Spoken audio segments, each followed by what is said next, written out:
Soma mwana nyangu soma. Soma mwana nyangu soma. Bonjour, c'est Dame Denise. Bonjour, c'est Insa Dengizijou. Nous vous donnons rendez-vous tous les samedis de 13h à 14h dans votre émission Mtsohozi Katso. Dans cette émission, nous vous amenons à la pêche aux éléments historiques de notre île et bien au-delà. Et soyez-en sûrs, personne ne reviendra bredouille. Mtsohozi Katso.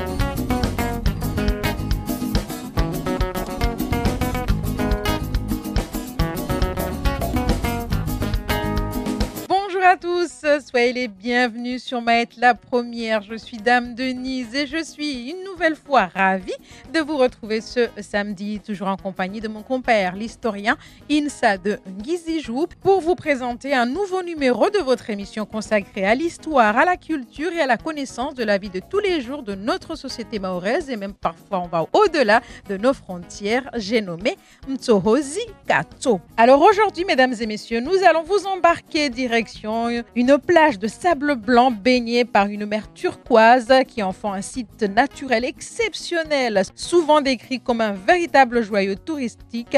Mais au-delà de la carte postale, cet endroit est un lieu vivant chargé d'histoire, de tradition et de mémoire. Et dites-vous que l'émission de cet après-midi tient particulièrement à cœur notre ami Insa de Ngizijou puisque nous partons direction l'îlot de Mtamboro. N'est-ce pas, mon cher ami? Oui, bonjour Denise. Oui, ça me tient particulièrement parce que je suis du coin, mais surtout parce que c'est un lieu qui respire l'histoire et une histoire singulière qui passe souvent inaperçue, voire qui est complètement méconnue des Mahorais. Donc c'est comme on est dans une séquence de connaissances historiques de l'île, j'ai jugé utile de pouvoir mettre sur la place et donner à voir et à entendre, à comprendre et à connaître l'îlot de Mtamboro au-delà de la carte postale que vous venez de décrire tout à l'heure. Je précise aussi que ça n'a aucune espèce de lien avec l'histoire de base, etc. Parce que la programmation a été faite bien avant cette histoire de base militaire, je sais pas quoi. De ponton et tout. Ouais, non, j'en ai mangé dans Parano. Ça n'a rien à voir, c'est que la programmation a été faite bien avant et que c'est une pure coïncidence qu'on arrive dans les mêmes temps sur des enjeux et des débats sur l'îlot de Mtamboro. Alors, l'îlot de Mtamboro, comme vous venez de le dire, est connu, notamment pour nous, la jeune génération, comme étant un lieu où on va bivouaquer, comme étant un lieu où on va à la plage, où on va passer du bon temps, on va faire les voulées, etc., etc. On sait également que c'est le lieu où il y avait, il n'y a pas très longtemps, les oranges, les fameuses oranges très sucrées. Mais il faut savoir qu'au-delà de tout ça, c'est aussi une zone protégée par le Conservatoire de littoral depuis 2009. Tout à fait, c'est de par son intérêt environnemental, touristique, l'île est protégée depuis 2009 par le Conservatoire du littoral. Donc c'est en fait le Conservatoire du littoral qui est gestionnaire du site et en convention avec une association locale, il gère le site avec les agriculteurs ou sans les agriculteurs, mais il y a une gestion qui a été mise en place. Donc, on voit bien qu'il y a un intérêt à la fois pour les administrations, pour les associations, pour la population et les habitants qui fréquentent l'îlot depuis très longtemps. Donc, c'est cette histoire-là aussi qu'il convient de connaître afin de ne pas passer à côté des enjeux à la fois de la population et de l'administration qui sont en conflit sur ce bout de territoire. J'ai dit tout à l'heure que ça vous tenait à cœur de faire cette émission. Vous m'avez dit oui et non, c'est de l'histoire, donc c'est normal et tout. Mais quand même, vous êtes natif donc de Mtamboro. Mais moi aussi, j'ai un peu de sang de Mtamboro. Feu Zingibar paix donc à son âme. Et je me rappelle que quand on était petit, il y avait pas mal de légendes autour donc, de ce fameux îlot de Mtamboro. Et j'avais entendu dire quand j'étais petite fille que les anciens avaient tiré cet îlot pour qu'on puisse l'avoir du côté de Mtamboro. Est-ce que vous aussi, vous l'avez entendu? Certainement. Oui, ça participe à la légende des lieux, dans le sens où on raconte qu'il y a eu à un moment donné un conflit entre les villages voisins qui cherchaient à avoir la jouissance de l'îlot. Donc à un moment donné, c'est posé la question, quel est le village qui se trouve le plus proche de l'îlot? Donc les gens de Mtamboro, se jugeant désavantagés par rapport à la distance, ont accroché l'îlot à l'aide de pirogues et de cordes et ont ramé jusqu'à Mtamboro, disant que l'îlot a été déplacé par des rameurs jusqu'à Mtamboro, et c'est ce qui expliquerait aujourd'hui que l'îlot porte le nom l'îlot de Mtamboro et non l'îlot de Mtsara ou de Mjago. Donc ça veut dire que les gens de Hamjago ou de Mtsahara ou même de Mtsangalwa et Hakwa, ils n'avaient pas assez de pirogues pour tirer. Qu'est-ce qui s'est passé donc? Peut-être qu'ils n'y voyaient pas d'intérêt. Ils jugeaient que c'était un bout de caillou. Il n'y avait pas encore la valorisation qu'on connaît aujourd'hui. Donc, ils n'ont pas jugé intérêt de gaspiller beaucoup d'énergie. Mais bon, après, c'est une légende. Ce qui est certifié, c'est que il y a des gens de Mtamboro, mais on a aussi des personnes originaires de Hamjago et de Mtsara qui sont agriculteurs ou cultivateurs sur l'îlot. Donc, c'est pas le fait qu'on appelle l'îlot de Mtamboro ne dit pas qu'on a exclusivement des agriculteurs ou des cultivateurs originaires du village éponyme. Alors, bien évidemment, on ne va pas vous parler que de légendes, puisque c'est une émission sérieuse quand même. Il y en a un historien devant nous. Et moi, j'ai envie de savoir, parce que justement, là, vous parlez de tous ces agriculteurs qui vont là-bas et qui viennent. On les voit quand on va à bivouaquer, quand on va sur la plage et tout heureux. C'est vraiment leur quotidien de partir de Mtamboro pour aller au Chisiwani. Tout simplement, c'est tout simplement magnifique. Mais au-delà donc de cette nouvelle population qui est là, comment ça s'était passé en amont? Est-ce qu'on a historiquement des traces des premiers peuplements de l'îlot Mtamboro ou de Chiswa et Mtamboro pour faire plus maoré? Ce qu'il faut savoir, c'est qu'il n'y a pas beaucoup de personnes qui savent que l'îlot de Mtamboro, en réalité, au-delà de l'occupation contemporaine que nous connaissons, a connu une histoire très ancienne. Notamment, on se rend compte, en tout cas, il y a les preuves archéologiques qui démontrent que l'occupation humaine sur l'îlot est très ancienne. Quand je dis très ancienne, cela remonte au Moyen-Âge. Au Moyen-Âge, au moment où on a la mise en place progressive du peuplement de l'île de Mayotte. Donc ça, on n'est pas nombreux à savoir que sur l'îlot de Mtamboro, il y a eu une vie dès le Moyen-Âge, ce qui n'était pas le cas dans tout Mayotte, par exemple. Donc, il y a des endroits bien précis qui sont identifiés, en tout cas archéologiquement, comme ayant hébergé une population dans les premiers temps de la mise en place du peuplement. Donc, vous avez Kungu, vous avez Hanyunru, vous avez Majikabo, Dembeni, Bagamoyo, Tsingoni. Donc, ce sont des lieux qui font partie des villages fondateurs de Mayotte. Et ça, il faut le savoir. Donc, quand on remonte dans le temps, on s'aperçoit qu'entre le 8e siècle et le 13e siècle, il y a déjà, dans cette phase initiale de peuplement, une vie humaine sur l'îlot de Mtamboro. Donc, voilà un peu pour mettre en perspective tout ce qui va suivre après et pour aussi informer tous ceux qui disent mais les agriculteurs qui sont sur place peuvent quitter les lieux parce que c'est un investissement assez récent dans l'histoire.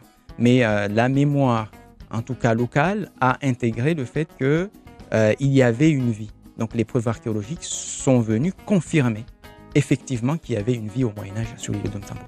Et Insa, est-ce qu'il y a des hypothèses qui expliqueraient pourquoi est-ce que les gens se sont tournés vers une îlot plutôt que sur la terre ferme de Mtamboro, par exemple? Oui, il y a quelques hypothèses qui peuvent expliquer la présence humaine sur l'îlot. La première, c'est que à un moment donné, on a eu une phase de développement démographique. À partir du XIIIe siècle jusqu'au XVIe siècle, on a à l'échelle de Mayotte un petit boom démographique.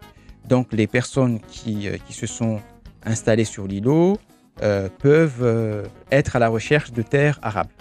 Donc ça a une fonction agricole, temporaire, et les gens y vont pour trouver des terres arables. Ensuite, avec le temps, on s'aperçoit qu'il y a aussi soit les phénomènes des radias malgaches à partir du XVIIe, XVIIIe siècle ont pu aussi amener un certain nombre d'habitants à trouver refuge sur l'îlot pour justement fuir les radias sur la terre ferme. Donc il y a au moins deux hypothèses, soit une dissension également dans un village qui aurait donné lieu à cette migration vers l'îlot de Nsamboro.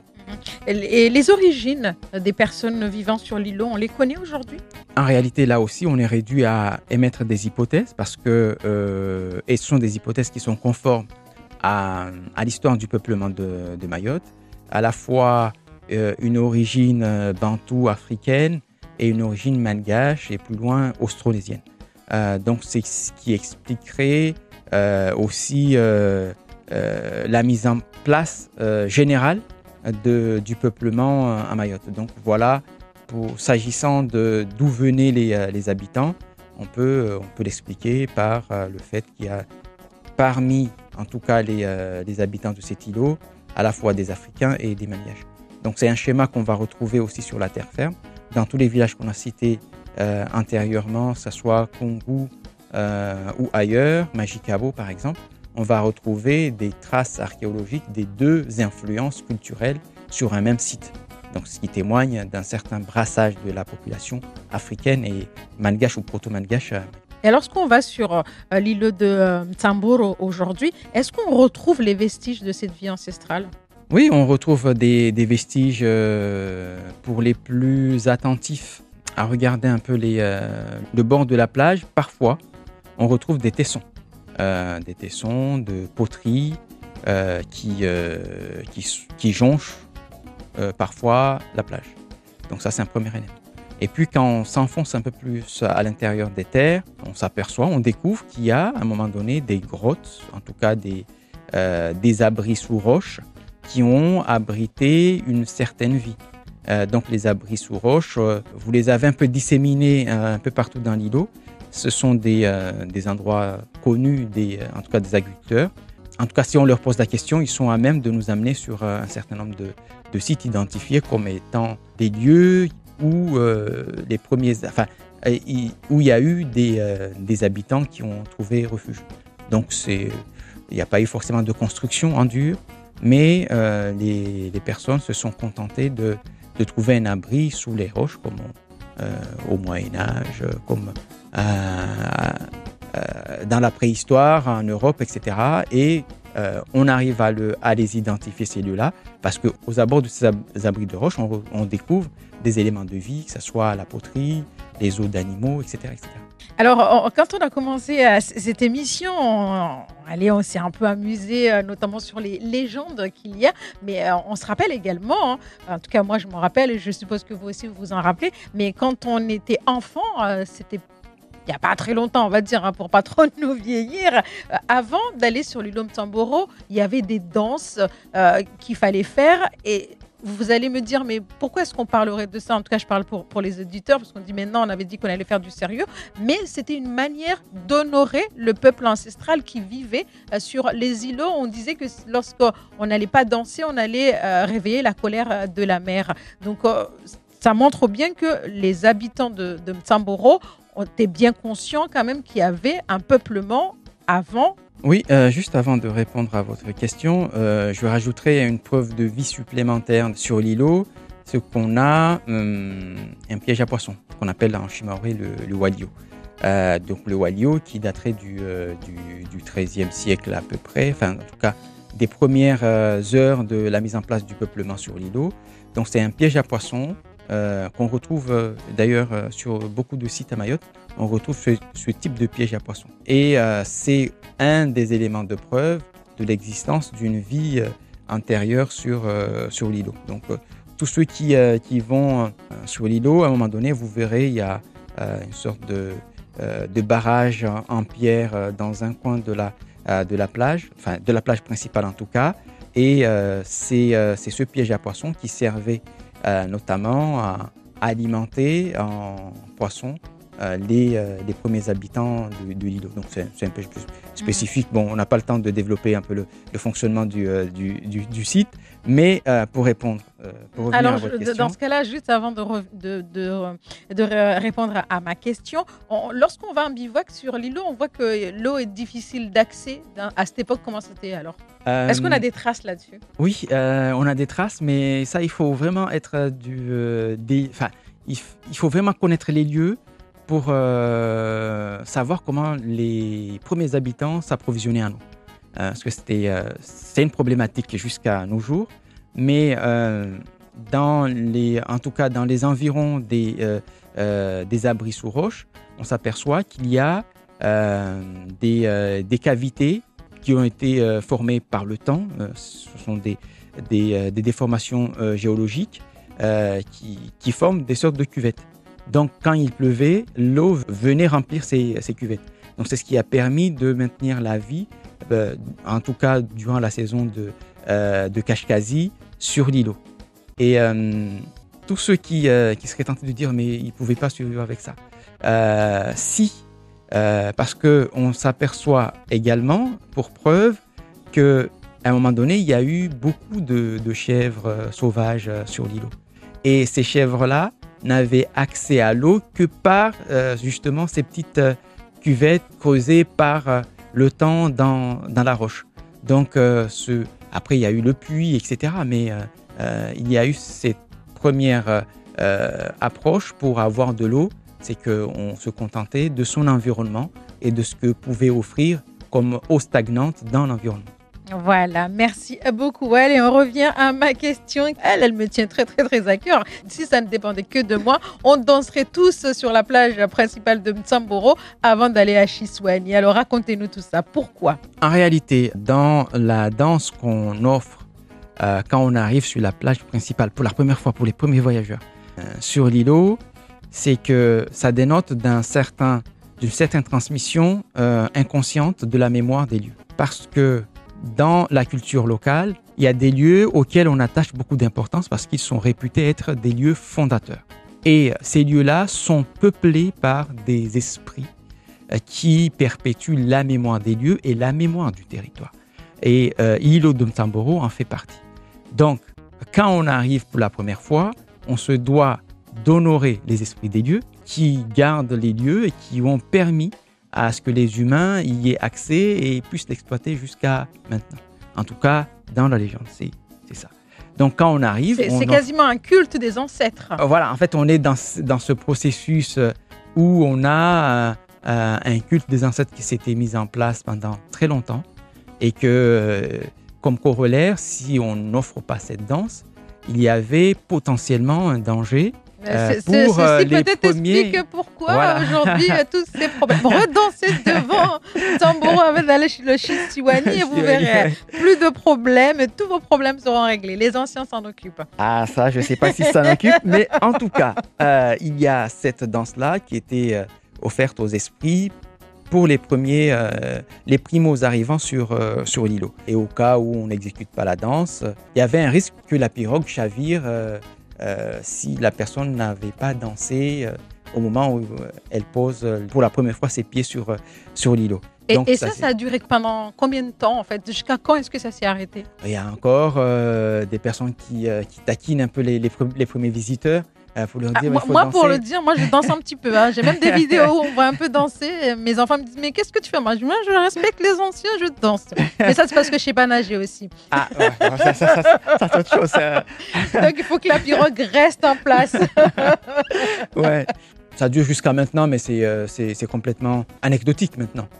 Mais dans les années, jusqu'au début des années 2000, il y avait encore cette pratique qui était instituée. Donc, ce qui fait que le lieu, il est un peu ésotérique, il est habité par les esprits et il n'y a pas que le primo visiteur qui est tenu de les respecter, mais il y a aussi d'autres Voilà, personnes. c'était ma question. Est-ce que au-delà de cette danse de la plage de Mtamboro, est-ce que les anciens ils vont sur l'îlot pour des pratiques animistes pour pouvoir honorer encore la mémoire de ces anciens?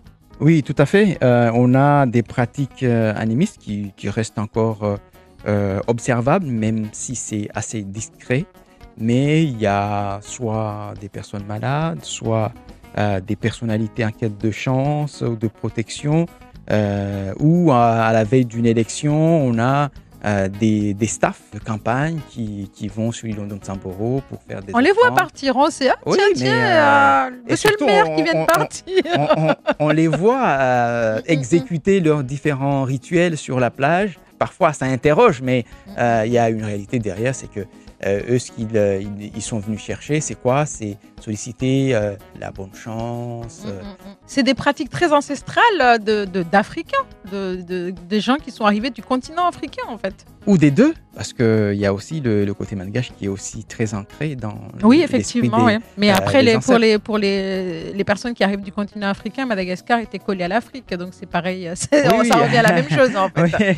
Donc, il y a des zones d'influence. Les deux zones d'influence ont pu expliquer la mise en place de ces rituels. Donc, c'est pas anodin quand un certain nombre de gens demandent le respect des lieux parce que il y a ce côté un peu sacré de l'îlot.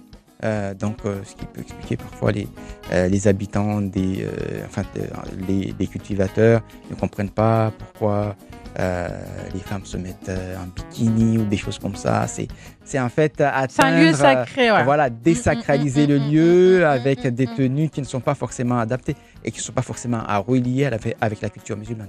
Au-delà de l'implantation des premiers habitants, on verra dans quelques instants que l'îlot va être progressivement abandonné avant d'être réinvesti. Ça sera au XXe siècle par une toute autre population, à savoir les lépreux. C'est bien cela? Tout à fait. Voilà, allez, je vous embarque en musique et ensuite, juste après, on se retrouve pour ce nouveau chapitre. À tout de suite.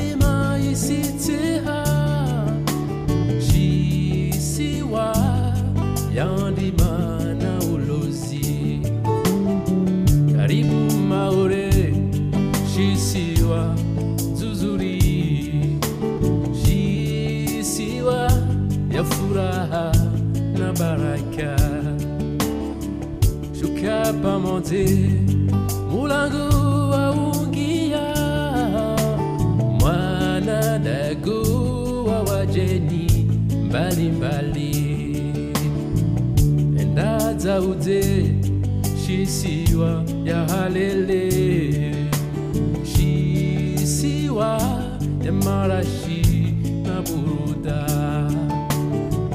shuka maore shisiwa zuzuri shisiwa ya upepo na buruda maore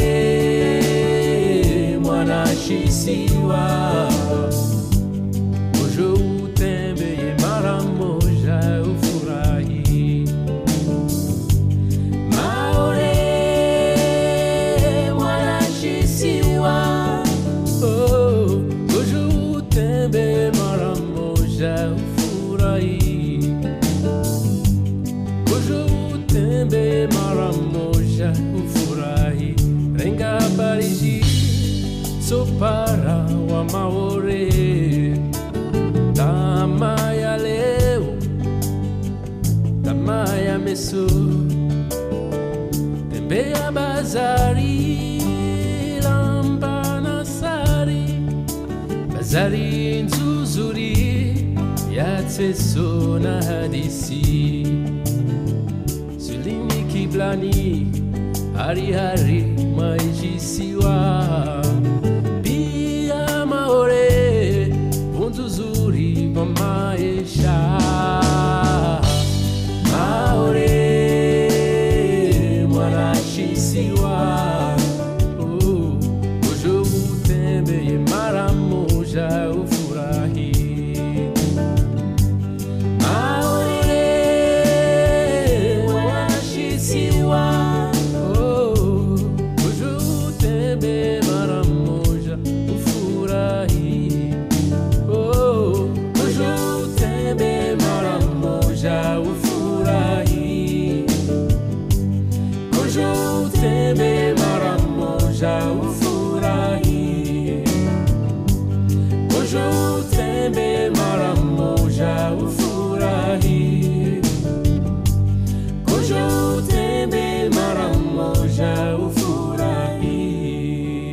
Bien le bonjour si vous venez tout juste de prendre l'antenne ou rebonjour si vous êtes là depuis le début dans votre émission Mtorozi Kato.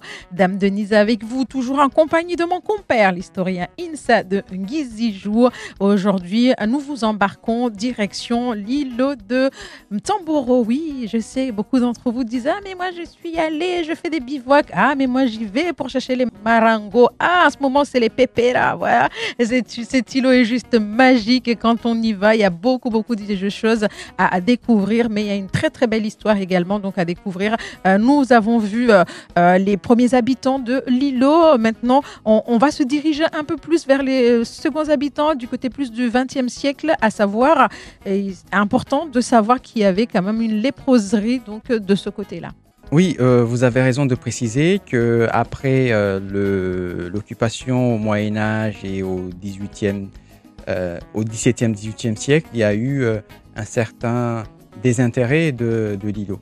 Il faut attendre le début du XXe siècle, à partir de 1905, pour voir la vie réapparaître sur l'îlot.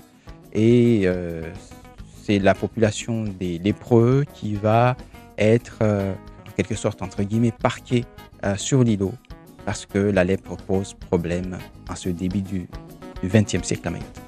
Alors, expliquez-nous bien qu'est-ce que c'est que la lèpre, parce que bon, aujourd'hui, nous, on a le chikungunya, on a le choléra, on a eu même la Covid, une nouveauté, voilà. Mais la lèpre, peut-être, il y a des gens qui ne savent pas ce que c'est, plus précisément, qu'est-ce que c'est?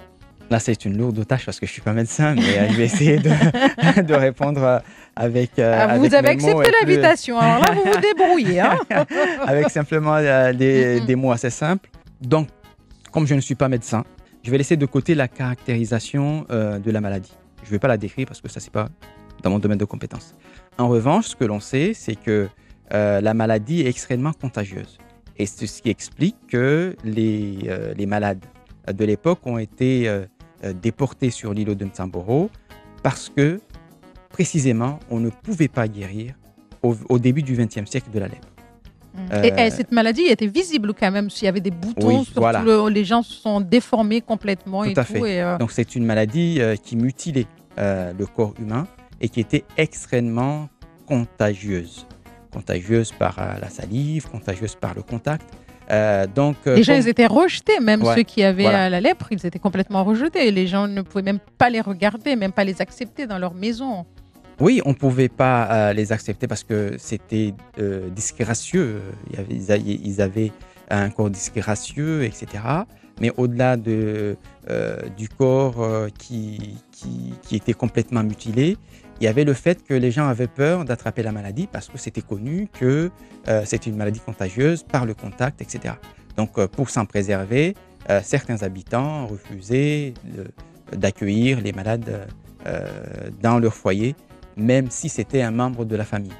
Donc, l'administration, n'ayant pas d'autres solutions, avait trouvé un lieu isolé pour déporter les malades et les couper de la population saine. Donc en réalité, c'est ça ce qui explique le processus de la mise en place de la léproserie de l'îlot de Mtamboro. Et on sait à quelle date est-ce que ça a commencé? En tout cas, dans les archives, on arrive à retrouver des traces à partir de 1905. En 1905, on sait que l'îlot comptait 64 malades. il y avait dans ce chiffre 53 hommes et 11 femmes. Donc on voit un peu le danger qu'il y avait à laisser ces malades au sein de la population saine, qui faisait courir un risque à toute l'île de plonger dans une épidémie qui serait du coup assez Dévastatrice. dévastatrice.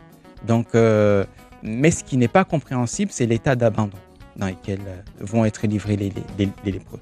Donc, une fois qu'on les a installés sur l'île de Mtamboro, il n'y a quasiment plus personne, en tout cas qui s'occupe de ces malades-là. Malgré tout, le fait qu'ils soient malades ne dit pas qu'ils manquaient d'intelligence. Ils vont s'organiser. Ils vont s'organiser en mettant en place un lieu de tri des malades. D'eux-mêmes, ils vont repérer qu'il y a un de leurs camarades qui est très malade. Donc, du coup, on va le déporter un peu plus loin. Donc, il va y avoir 2 sites. Il y a le site pour les personnes qui sont le moins malades et il y a un site pour les personnes qui sont plus touchées, qui vont approcher certainement de la mort. Donc, c'est eux-mêmes qui vont trouver cette procédure-là.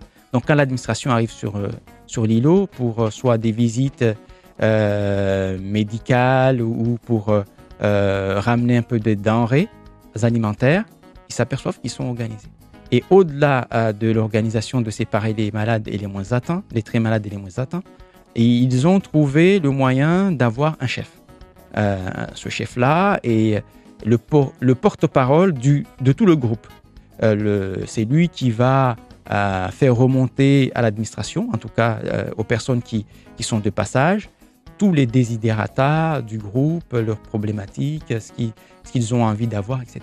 Donc, il ne faut pas non plus dire que ce sont des malades, donc ils vont manquer d'intelligence par moment, etc. Non, on voit qu'ils étaient conscients qu'ils étaient malades, mais leurs conditions humaines faisaient que toute société a besoin d'être organisée et ils se sont organisés en ce sens.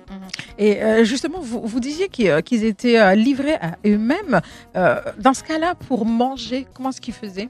Il y a la ration prévue par l'administration.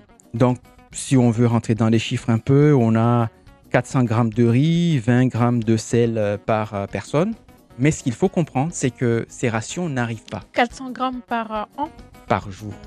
D'accord. Mais en réalité, il y a un problème d'approvisionnement de l'île. Il suffit d'une mauvaise météo pour que les pirogues ne puissent pas accéder à l'îlot. Il n'y a pas de visite médicale non plus parce qu'il y a un médecin pour toute l'île. Donc et puis peut-être pour l'époque, ça restait juste des lépreux. Oui. Malheureusement, il faut peut-être le dire. Voilà. Et on le voit par le fait qu'on rechigne à leur rendre visite de manière régulière. Pour autant, ils ne se sont pas, ils n'ont pas vécu au crochet des rations. Ils ne se sont pas laissés abattre, en fait. Voilà. Ils ont mis en place des moyens pour cultiver la terre, soit le manioc, la banane. Donc, ce sont des aliments qu'ils vont cultiver eux-mêmes. Ils ont aussi à la disposition un puits qui leur permet d'avoir de l'eau. Elle est saumâtre, mais ça permet de maintenir la vie sur l'îlot. Donc, on voit comment ces malades se sont battus malgré leur isolement, malgré le fait qu'ils étaient rejetés de toute la société, mais ils se sont quand même pris en charge sur l'îlot. Et moi, ce qui m'a marqué quand j'ai parcouru un peu les archives qui décrivent un peu l'îlot, c'est que la propreté des lieux, c'est ce qui a frappé les visiteurs. Et je reprends le terme, ils ont construit des cabanes par leurs propres moyens. Et à l'époque, ces cabanes sont décrites comme étant d'une exquise propreté. Donc, c'est pour dire qu'il y avait la vie sur l'îlot, malgré le fait que ce sont des lépreux, qu'ils soient rejetés par la société. Ils ont vécu dans leurs conditions de malades, de lépreux, mais n'ont pas manqué de propreté, n'ont pas manqué de dignité en construisant eux-mêmes, en allant à la pêche, en cherchant eux-mêmes les moyens de subsistance. Voilà un peu l'histoire de ces lépreux qui ont été déportés sur l'îlot et voire abandonnés d'une manière générale par la société. Et est-ce qu'on a aujourd'hui des preuves ou non qu'il y avait des naissances sur l'île? Parce que comme il y avait des hommes et des femmes, on peut imaginer que c'était, vous venez de nous dire, c'était pas des gens qui se sont laissés aller, peut-être qu'ils ont reconstruit des familles là-bas. Tout à fait. C'était assez rare comme événement, une naissance sur l'îlot, mais il y en avait. Et à partir du moment où il y avait une naissance, l'enfant était de suite évacué sur la terre ferme pour éviter d'être contaminé. Et cette léproserie, elle va exister jusqu'à quelle année? On le sait? Jusqu'aux années 60. En 1914, on s'aperçoit qu'il y a encore des lépreux sur l'îlot et on recense 45 malades, dont une vingtaine sont gravement atteints par la lèpre. À partir des années 1960, il va y avoir un autre lieu, toujours un îlot, l'îlot Mbouzi, qui va être retenu pour accueillir les lépreux. D'accord, merci beaucoup. Je suppose dans ces cas-là que ça n'a pas été évident pour la population de Mtamboro ou même dans des alentours en fait de se rendre sur cet îlot après le passage des lépreux. Complètement. C'était très difficile d'imaginer avec la peur que suscitait la lèpre, les habitants des villages environnants l'îlot de pouvoir s'installer ou de pouvoir mener une activité sur ce bout de terre. Mais il y a quand même des gens qui vont passer outre ce dégoût ou même cette peur pour aller investir à partir des années 1950, fin des années 1950, l'îlot afin de pouvoir développer des cultures, une agriculture. Alors, il n'y a pas eu que de développement au niveau d'agriculture, puisqu'on sait, en tout cas quand on vient du village, qu'il y a eu même les tobés, c'est-à-dire qu'il y a des gens même qui dormaient là-bas et qui avaient des vies là-bas. Oui, c'est le tobé le plus populaire dans la zone, parce que dans chaque coin... Attention, oui. C'est le tamborois qui nous pas parle. du tout, pas du tout. Attention, parce que là, on va avoir des gens de Bouéni qui vont nous appeler, de Tingoni, d'un peu partout. Allez, on les laisse parler. Oui, on va le laisser parler, c'est pas grave. Hein. On le laisse défendre son pain. Non, je ne le défends pas. Je donne juste des précisions historiques sur les développements des tobés. Il y avait dans chaque bassin de vie, au sud et au nord, des lieux identifiés comme étant des tobés très populaires. Donc, Mtamboro, c'est l'îlot. Vous allez du côté de Bouéni, c'est Karoni. Vous allez du côté de Sada, c'est Mtsangachehi.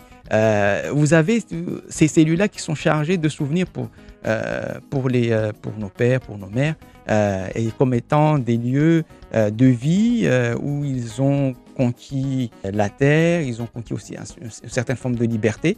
Mais il y a toujours quelque chose en contrepartie, c'est que là où on observe un fort développement du tobé, il y a son corollaire, c'est que les enfants ne vont pas à l'école. Et ça, c'est un élément à mettre en relation qui peut, en tout cas, expliquer les retards dans l'instruction dans certaines contrées de Mayotte. Alors, pour les mzungophones qui nous écoutent, qu'est-ce que c'est que le tobé? Parce que là, je suis sûre qu'ils sont en train de s'arrêter la tête. Mais vous parlez de tobé, mais c'est quoi? Qu'est-ce que ce truc? Qu'est-ce que c'est que le tobé? Alors, c'est pas quelqu'un qui est tobé, hein, Non, le tobé, c'est en fait un village conçu comme étant temporaire, c'est-à-dire habité principalement lors du Kashkazi, la saison des pluies, pour permettre le développement des cultures vivrières, soit le riz, le tabac, les bananes, etc. Donc on a des personnes qui s'installent pendant 6 mois dans cette zone-là pour mettre en culture des terres et qui vont au cours du Koussi récolter ce qu'ils ont semé durant le Kashkazi, la saison des pluies et la saison sèche. Donc, autour de ces tobés va se développer une vie de village avec des maisons, ce qu'on appelle des bangas, etc., où c'est des unités de vie temporaires en végétal et qui vont abriter la vie. C'est-à-dire, on vit au rythme de la lune, au rythme de la journée et au rythme des travaux de champ.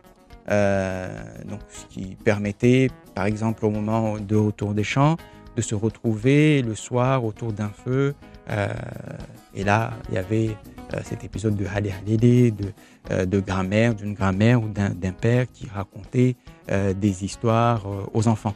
Donc, on a ces tobés qui ne sont pas en réalité, qui sont des endroits de vie temporaires, mais qui ne sont pas dénués de sens et de vie pour les personnes qui y habitent. On ne peut pas se quitter dans cette émission sans parler de la culture sur l'îlot de Mtsamboro. Dans l'histoire, quand est-ce que les oranges ont débuté? Parce que quand on était enfant, en tout cas, je ne sais pas vous, mais moi, je ne me rappelais pas qu'à l'époque, il y avait autant de marundra, Ouais. des oranges, ou plutôt les oranges jaunes. Est-ce que ça existait déjà à cette époque-là? Je n'ai pas beaucoup de souvenirs. Les marangos, oui. Les citrouilles, oui. Mais les marundra, c'est à quel moment que c'est arrivé? Parce que c'est de l'histoire, ça, quand même. Oui. C'est très, très important. Il y a une hypothèse. Il y a une hypothèse qui fait remonter en fait la présence des orangers sur l'îlot à des époques très reculées, notamment à l'époque de la venue des Portugais. Pourquoi? Parce qu'il y a la toponymie d'un lieu qui renvoie à cette existence. Quand on dit Malanza Mia, Danza, c'est l'orange, Mia, c'est sang. Donc, ce qui suppose qu'il y avait des cultures d'orangers sur les îlots. Ce qui peut s'expliquer par le fait que les marins européens, dans des voyages à long cours, avaient besoin à un moment donné de se poser et de faire le plein de vitamine C pour éviter la scorbut.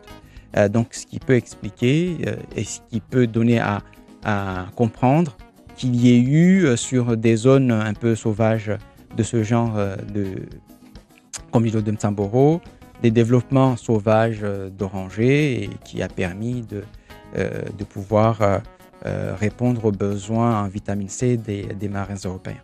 Mais ce qui est formellement établi, en tout cas ce qui peut être daté historiquement, c'est le fait qu'à partir des années 1960, on voit le développement des orangeries au niveau de l'îlot de Mtsamboro. Voilà, merci beaucoup. Alors, cette îlot, franchement, elle est passionnante. Franchement, j'ai l'impression on parlait de Mayotte, en fait, tellement il y a des choses à dire. Et là, je vous assure, on a fait un condensé, on a fait des résumés parce qu'il y a encore énormément de choses à dire. Combien de kilomètres carrés ou d'hectares sur ce petit bout de terre-là et qui nous fait parler pendant 1 heure et même on aurait pu faire 3 heures. Vous le savez, 203 hectares à peu près. Ouais, on est pense. à 203 hectares. Et tant d'histoires, autant oui, voilà. riches. En fait, C'est impressionnant. Hein. c'est impressionnant. C'est la plus grande des îlots de Mayotte, oui, si j'ai bien suivi aussi. Et la toponymie qu'il y a sur le lieu, c'est aussi affolant. Voilà. Donc sur un petit bout de terre comme ça, vous avez au moins 30 toponymies possibles. Cela peut expliquer aujourd'hui l'attachement qu'ont les habitants de Mtsamboro lorsqu'il s'agit donc de leur chisiwa, avec tout ce qu'on connaît en ce moment, par exemple. Oui, parce que c'est leur grenier, c'est leur vie. Et quand vous avez encore des personnes qui sont nées sur l'îlot ou qui ont été conçues sur l'îlot et à qui on a transmis un bout de parcelle ou un bout de souvenir, ça devient compliqué de leur dire que du jour au lendemain, ils doivent quitter les lieux. Donc, les velléités de défense, en réalité, s'expliquent par l'aspect symbolique, mais aussi par le fait qu'il y a des familles qui, grâce à la culture des oranges, ont permis quand même à leurs enfants d'aller à l'école et de réussir dans l'école grâce à la vente des oranges. Et ça, c'est pas peu dans notre contexte d'aujourd'hui. Et ils veulent aussi que la mémoire de cette île perdure. Oui, l'îlot, chaque enfant qui naît à Mtsamboro est connecté parce que la possibilité je suis pas née là-bas et je suis connectée. Ouais, vous avez dit tout à l'heure que vous avez du sang j'ai du sang de là-bas. Donc, c'est une rivière j'ai qui grandi coule. petite fille, oui. Donc voilà, donc ce qui explique que même les jeunes qui arrivent aujourd'hui sont aussi mobilisés pour défendre la place des agriculteurs sur l'îlot parce qu'il y a une histoire, parce qu'il y a aussi un intérêt vivrier de ce bout de terre. Merci beaucoup Insa de Ngizijou une nouvelle fois pour avoir accepté aujourd'hui donc de nous livrer votre savoir. Merci à vous tous de nous avoir suivis. On se retrouve la semaine prochaine pour une nouvelle émission. Ça sera cette même émission mais la version mahoraise. En attendant, on vous laisse avec la citation du jour, vous la connaissez tous, l'ignorance de l'histoire de son peuple est une forme de servitude. Bonne journée à tous et à samedi, Insa. À samedi, prenez soin de vous.